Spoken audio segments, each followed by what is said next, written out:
Every mountain man in the Rockies knew three things about surviving the cold. 1. Whiskey warms you up. 2. Snow keeps you hydrated. 3. Rubbing snow on frostbite fixes it. Every trapper swore by all three. And every one was dead wrong. That wrongness killed more of them than the bears ever did. First up was the myth about eating snow. So how do you get water when you're surrounded by frozen everything? You do the obvious thing. You grab a handful of snow and shove it in your mouth. Every mountain man tried it at least once. Plenty of them didn't get up from it. Snow is roughly 90% air. To get 1 cup of water into your stomach, you have to eat almost 10 cups of snow. And every mouthful is close to freezing. Your body has to burn calories, heating that snow all the way up to 98.6 degrees before it can use it. Every swallow drops your core temperature a little more. Turns out air isn't water. Who knew? And this is how it actually killed people. When you're already exhausted, already low on body fat and already cold, that drop in core temperature is what finally tips you into full hypothermia. You feel like you're doing the smart thing right up until your legs stop working. There are documented cases of soldiers on the Eastern Front in World War II who ate snow to stay hydrated and died from the cold before dawn. The snow they ate was doing the killing, not the weather around them. The whole thing is a slow-motion trap. You're thirsty, so you eat snow, and eating snow lowers your body temperature. A lower body temperature makes you thirstier, because your kidneys start dumping fluid. So you eat more snow. And on until you're stumbling in circles at 15 below zero, convinced you're just tired. The Inuit already knew all this. They don't eat snow raw. They melt it in a small container against their body, or over a tiny flame, and they drink the water. Anybody who lived in the high country for long enough figured out the same trick. The mountain men who lived past 40 were the ones who carried a small metal cup, packed it with snow, and held it under their coat until it melted. The ones who didn't figured they were saving time. They saved themselves right into a shallow grave. But hydration wasn't the only trap, because if the cold got their hands first, most trappers reached for a cure that was somehow even worse. That cure was rubbing snow on frostbite. This one has a name attached to it. Dominique Jean Larrey, Napoleon's army surgeon, was watching his men freeze their toes off during the retreat from Moscow in 1812. Larrey was one of the most respected doctors in Europe at the time. He invented the modern battlefield ambulance. He also invented triage, the system doctors still use to sort wounded soldiers by how badly they're hurt. And on this particular march, he noticed that soldiers who warmed their frozen feet by a fire ended up with black rotting tissue and gangrene. He assumed the fire was the problem, so he told his men to rub snow on the frostbite instead. Napoleon's answer to freezing was more freezing. That idea spread across the medical world for the next 140 years. Rubbing snow on frostbite became standard practice. The U.S. Army was still recommending it in 1917. Ernest Shackleton's Antarctic expeditions were still doing it in 1908. One of Shackleton's men, a scientist named Priestley, actually wrote down that Antarctic snow crystals were as sharp as broken glass, and that rubbing them into frozen skin was as painful as anything he'd ever felt. Nobody put those two clues together for another 50 years. Every mountain man, every trapper, every settler in the Rockies knew you were supposed to rub snow on your frozen fingers. None of them knew what was actually happening inside the tissue.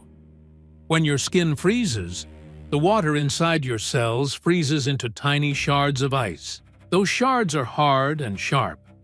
Rubbing anything on the frozen area, especially more ice, physically tears those cells apart. You're grinding broken glass into an open wound. The more you rub, the worse the damage gets. The tissue underneath just dies, and the frontier answer to dead tissue was almost always amputation, done by a whiskey-drunk trapper with a hunting knife. A doctor named Merriman finally proved the whole thing wrong in 1956. He showed that rewarming the tissue quickly in warm water was the actual treatment.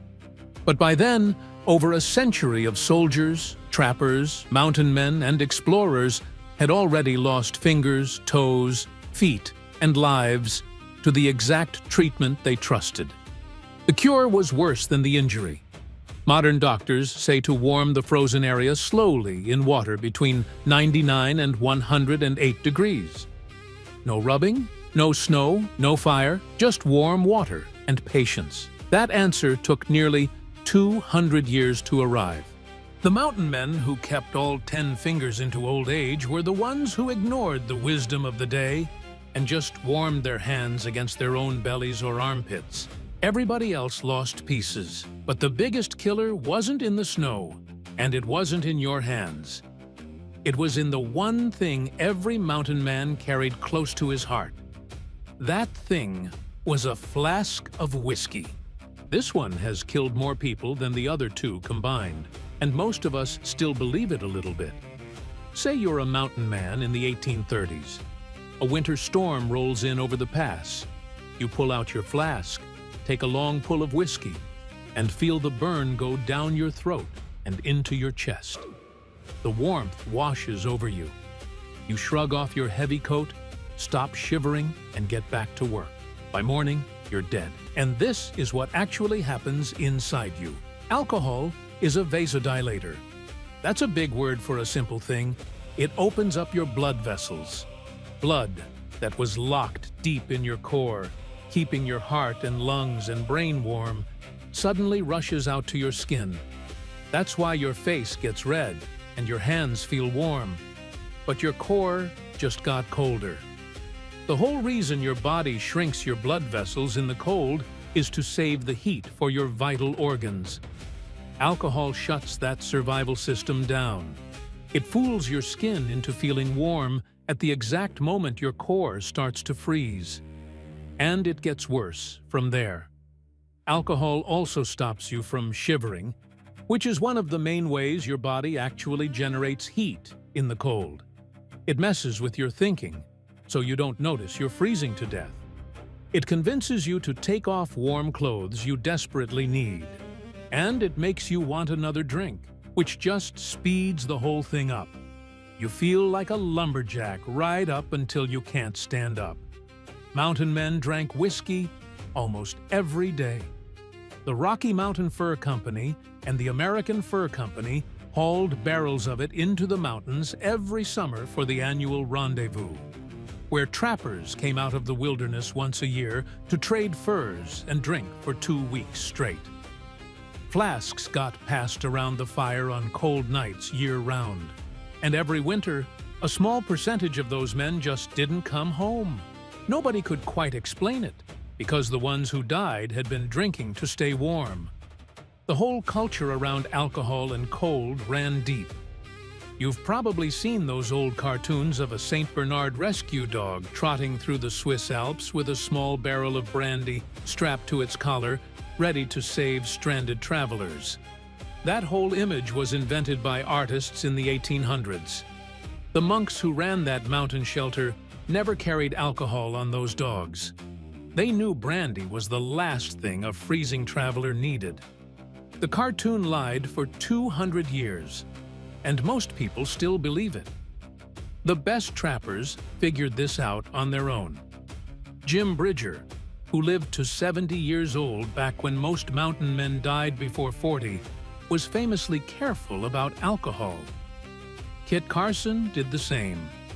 Jedediah Smith, who mapped most of the American West before dying at 32, barely touched the stuff.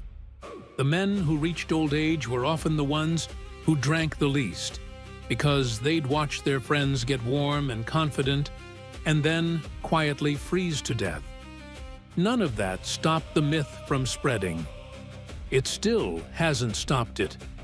Ask anyone in a ski town today what they reach for on a cold day, and half of them will still say a shot of something. But the survivors knew something different. None of these myths were stupid. They came from watching what seemed to work. But feeling warm isn't being warm. The mountain men who lived weren't tougher than the ones who died. They just didn't buy it. They melted their snow, warmed frozen fingers on their own bellies, and left the whiskey alone. The rest of us just updated the myths.